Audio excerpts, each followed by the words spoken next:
Dans la famille des globines, le gène bêta a-t-il donné le gène gamma? Le brassage intrachromosomique vu précédemment se situe sur les chromosomes d'une même paire. Rappelons rapidement comment ce brassage se fait. Dans notre exemple, sur cette paire de chromosomes se situent deux gènes, le gène A et le gène B. Chaque gène porte deux allèles différentes, grand A, petit a, grand B, petit b. La cellule est donc hétérozygote pour les deux gènes.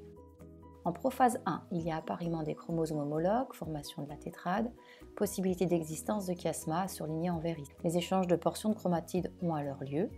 Chaque gène aura toujours deux allèles, mais le chromosome 1 aura grand A, grand B sur la première chromatide et aura comme allèle l'allèle grand A, l'allèle petit b sur la deuxième chromatide.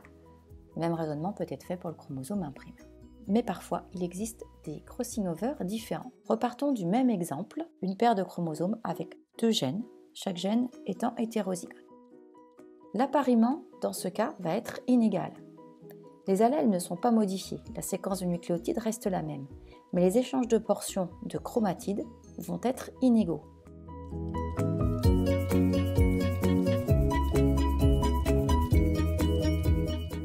Ce qui donnera au final un chromosome 1 avec une chromatide portant les allèles grand A et l'allèle grand B et une autre chromatide portant les allèles grand A et petit a et l'allèle petit b.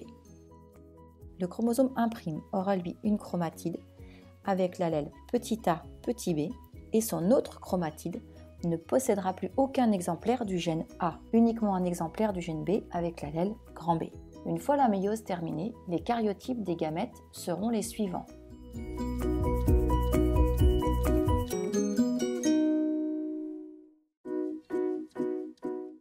Rappelons que lors de la fécondation, les caryotypes des deux gamètes ne changent pas et que les caryotypes de chaque gamète s'additionnent pour donner un individu diploïde. Dans notre exemple, intéressons-nous uniquement aux gamètes qui n'existent que grâce au crossing over inégal. Après fécondation avec une des deux gamètes issues du crossing over inégal, le nouvel individu possédera une nouveauté génétique par rapport aux parents. Attention, le caryotype ne change pas, seul le génotype va changer. Soit un allèle aura disparu, soit un allèle pourra être présent en plus. Le gène A été dupliqué. Des mutations peuvent apparaître en plus de cette duplication et s'additionner à la duplication du gène. Ce sont ces mécanismes qui ont donné le gène gamma à partir du gène bêta. Notre exemple, le gène A et le gène bêta.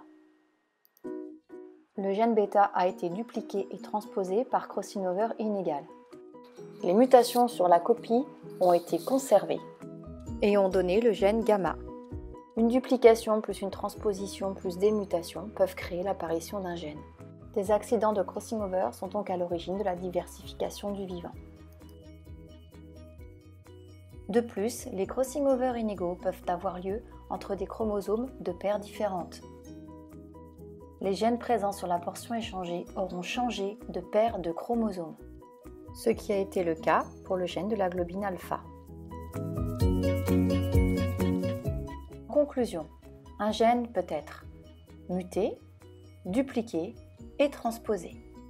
Plus le temps s'écoule à des échelles géologiques, plus ce type d'accidents peuvent s'additionner les uns aux autres.